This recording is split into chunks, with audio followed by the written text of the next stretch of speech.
Hey guys, just Jake here with the beautiful Nitecore EA81. So Nitecore refers to this flashlight as the 8AA Ultra Intensity Searchlight. Yes, it runs on 8AA batteries, but in case you don't have them, she can also run on 4. The very unique feature of this is the combination of the microtexture reflector and the Cree XHP50. So she can pump out over 2000 lumens, and to be precise, it's 2150. But combined with the microtexture reflector, which is very rare on a lot of AA flashlights, it gives you almost a perfect combination of flood and throw, both in a AA flashlight. That can go over 2000 lumens. So this is the evolution, I guess, the next step from the EA8 Caveman, which I'll show on later in the review. And the only flashlight capable of doing over 2000 lumens from Nitecore was the EAX Hammer, but that was discontinued by the manufacturer. Okay, so the field test is going to be taken with 8 AA Eneloop nickel metal hydride 2000 milliamp batteries. So check that out and I'll see you later.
Okay, and we're back.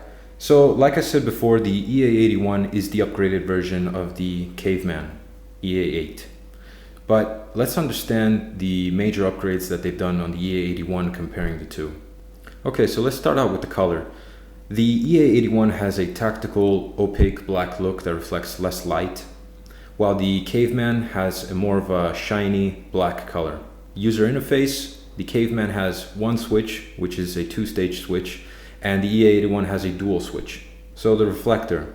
The Caveman has a smooth reflector, while the EA81 has a microtexture reflector. Caveman has a Cree XML-U2 LED, while the EA81 has a Cree XHP50 LED.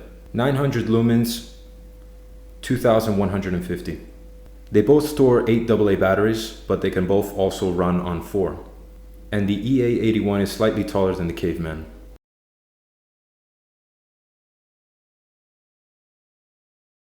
Okay, so let me talk to you real quick about this beautiful Cree XHP50 LED. So XHP stands for Extreme High Power. Its predecessor was the Cree XML2, but this one does double the output. So obviously this reaches over 2000 lumens, while the Cree XML2 had that 1000 limit. This Cree XHP50 is a quad dyed LED, so I don't know if you can see it. I'm going to try to move it around.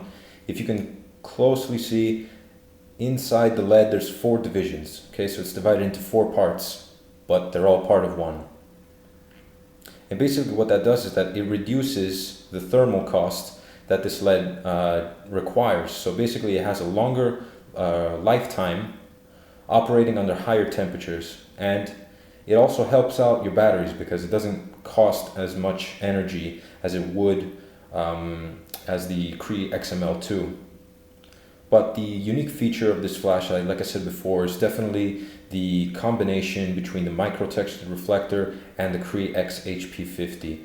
Just both of them give you great flood, great spill, and also a very nice throw.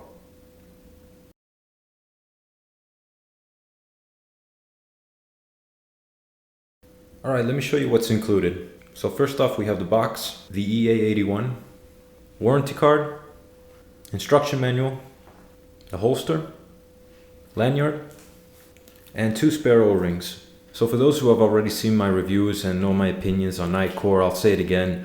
The Nitecore holster that comes with this flashlight, basically all Nitecore holsters, they're very well made. They have 3 different options on how to carry them. You have a hook and loop belt loop, you have a fixed belt loop under, and you also have a metal D-ring. So this is great to keep either on your hip to be completely mobile or also on your backpack.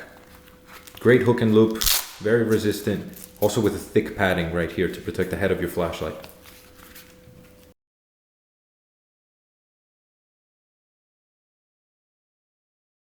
Okay, so let's take a look at some NCFL1 specs. So let me show you a picture real quick so that maybe you can pause, take a look, and then I'll see you in a few.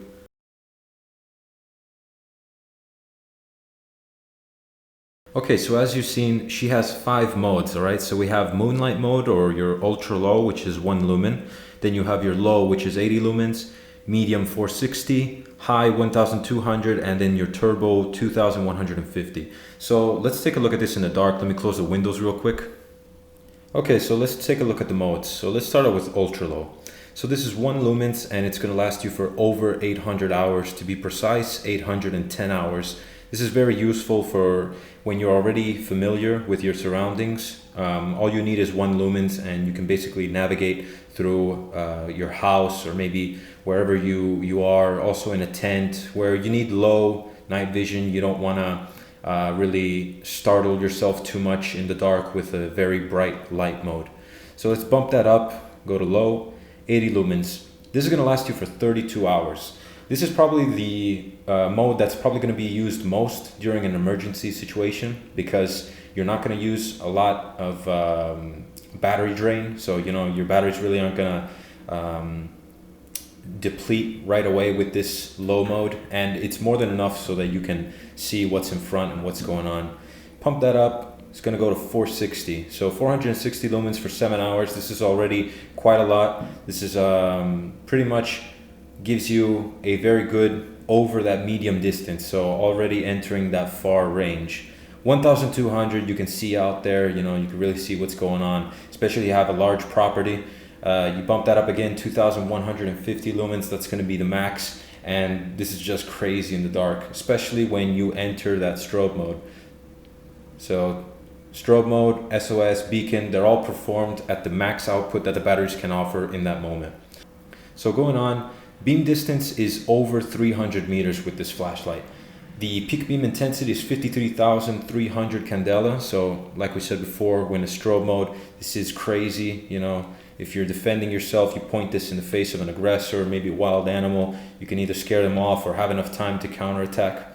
Impact resistant 1.5 meters, and it also has the IPX8 2-meter waterproof submersible.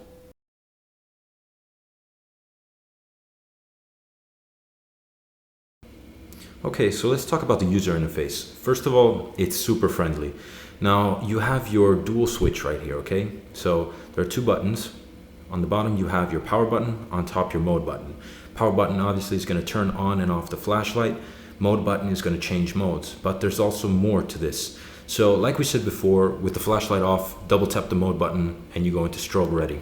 We got that. Turn on the flashlight, flashlight's on. Keep on pressing the mode button to choose which mode suits you best. We got that. This flashlight also has two different other modes, so it can jump directly to ultra low and to turbo mode. So with the flashlight on, so let's say you left it into medium, I can press the mode button down, hold it down, it's going to jump directly into turbo mode. With the same thing with the power button, I'm going to hold the power button down and it's in ultra low. It's hard to see because it's daylight over here, but it jumps to ultra low. So this is really cool in camping situations, in case you don't want to wake up everybody in your tent because you left your flashlight on 2150 lumens. You can press down that power button and it goes into 1 lumen. So that's very useful.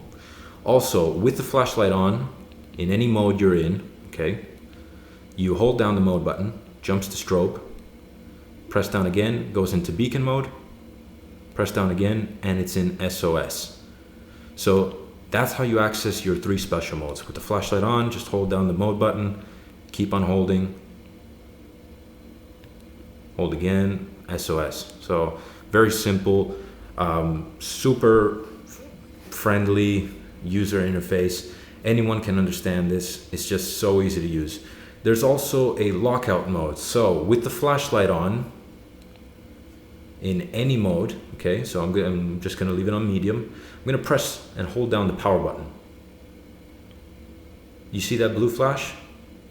And now the dual switch is blinking. Okay, so it's gonna blink every 2 seconds, 3 seconds, and that is in lockout mode, okay? Okay, so let's talk about the pros and cons of this light. Pro number 1 is definitely the combination of the Cree XHP50 LED and the micro texture reflector. Nitecore did a great job on this because it gives you the best between a thrower type of flashlight that reaches far distance and also a floodlight that lets you see on your, what you have on your sides. So with the combination of this, and not only the Cree XHP50 requires less battery energy to give out more, it also reduces, thermal cost, energy cost. It's just a great combination. It's they really did a good job on construction inside, and also the engineering on thinking of how the light was to be put out. Pro number 2 is the super friendly user interface and the fact that this flashlight has strobe ready. So what that means is that you press quickly any button and strobe appears. Usually with other flashlights, you would have to turn on the flashlight and then you enter strobe mode. But as you've seen, that takes me around 2 seconds. It's a little bit too much for when you need it, because when you need strobe, you need it right away, as soon as possible. Also, when adrenaline kicks in, all that fear and everything like that, you could mess up and you may not even reach strobe mode. So in case of an attacker, a wild animal, whatever, strobe mode is present on this flashlight. All you have to do is double tap the mode button on top and you go into strobe mode. Okay, so pro number 3 is the size and just how compact this flashlight is. For 8 AA batteries, it is very compact. It's not too heavy. It's actually not obtrusive in any way. And the size is very, very important with flashlights today, especially comparing it to the Maglite 2D. Okay, so this has 2 D batteries inside. 2. This isn't the 3D or 4D, it's the 2D. And this is the EA81 compared, okay? So just take a look at that. 8 AA batteries, 2 D batteries.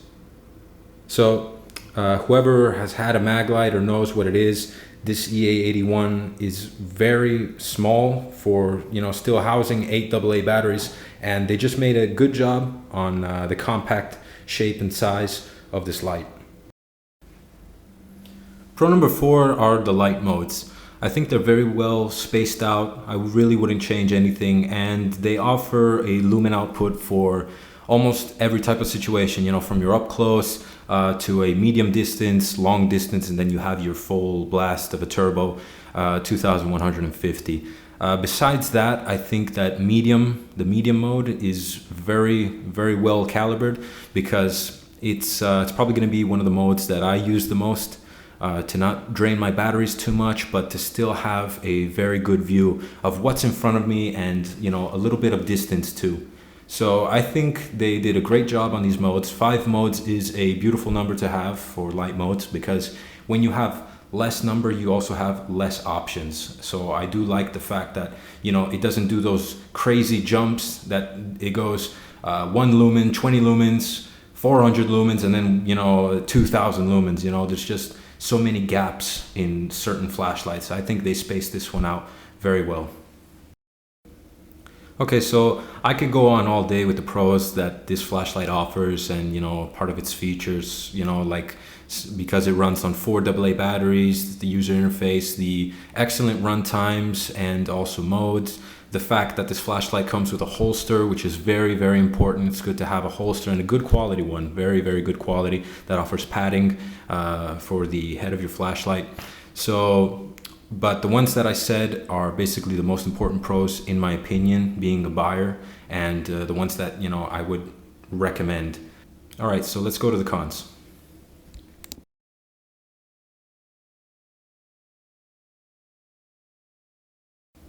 Okay, so con number 1 would be the design in the tail cap, on the tail cap, that basically lets the flashlight tail stand. So I really don't have a problem with this type of design, but I believe that it's not one of the best to incorporate on a rather heavy flashlight from the head, because the head of this flashlight is a little bit more heavy than the rest of the body. So with that said, your flashlight, if it is touched from on top to the bottom, it can fall easily. But not only that, with the lanyard inside, so here you have a little hole for your lanyard. When your lanyard is passing through here, it doesn't offer a stable and balanced tail cap for your flashlight to stand, because with the lanyard passing through there, it's just gonna put off balance a little bit your flashlight. Not too much of a flaw, but still something that I would change on this light. In the tail cap design, or at least make this part a little bit heavier. Okay, so con number 2 is the absence of an anti-roll feature. So what that means is basically, with an anti-roll feature, your flashlight really isn't going to roll off the table or on whatever platform you have it on.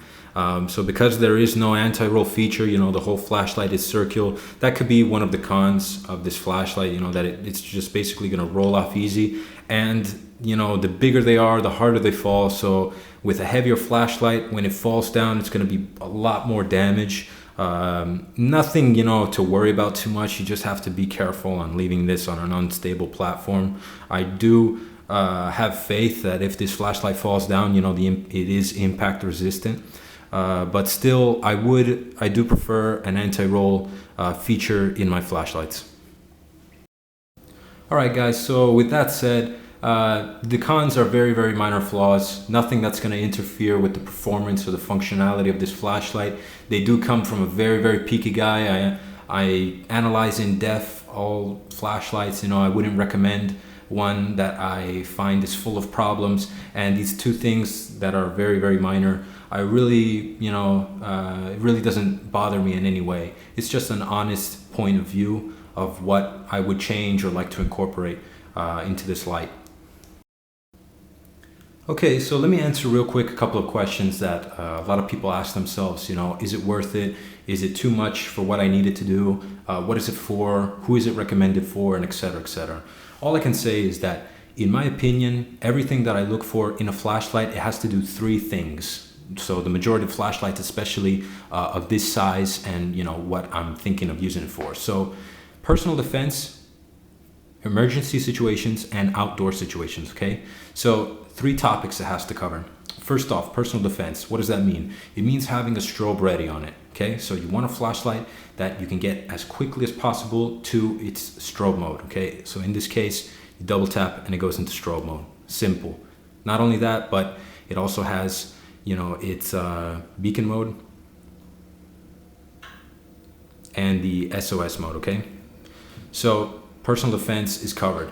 emergency situations. So like I just showed you, having SOS, having beacon mode, and having long run times covers that. Because in an emergency situation, I'm not going to be using my turbo. Okay, so I'm not going to be using 2150 lumens because I'm going to drain my batteries fast, and you know, I'm just going to end up, you know, not having a flashlight to use, okay, or having to change batteries. So I'm not going to put myself in that situation. I'm going to use the 3 lower level modes. Okay, so it's ultra low, the low, and the medium. Okay, so that's what covers emergency situations. Also, the fact that this flashlight has IPX rating. So in case of a flood, heavy rain, you know, snow, blizzard, whatever, it's going to resist. Okay, so that's what I'm looking for emergency situations to cover. Now, the third topic is outdoor. Okay, outdoor situations. So what does that mean? It doesn't mean, I don't intend by outdoors meaning you walk outside your house and you turn on the light. I mean, you find yourself in the woods, in a forest, you know, in the desert, wherever you are, wherever your journey brought you or wherever you went. But I mean where civilization is not present. Okay, that's what I mean, the great outdoors. So there's no lights, you know, no house lights or skylines, you know, whatever of that stuff. I mean pitch black dark, okay, that you can't even see your hand in front of you. No moonlight, whatever. So that's what I need a flashlight for, that offers good throw and good flood. This flashlight offers both of them together. Always, you know, with the fact that the modes, the light modes are just very, very well spaced out. I would not change not even one of them. So having these 3 things, personal defense, emergency situation, and outdoor situation, all in one flashlight that covers them all, that's what I like in a flashlight. And that's why I would recommend this flashlight that up until now, I believe is one of the best 8AA flashlights that you can get that covers all of these 3 things. So very, very recommended, you know. I do like this flashlight and I've had a hell of a time with it. Okay guys, so that's it for today. I hope you liked the review. Thank you very much for watching, and I hope to see you soon in the next video.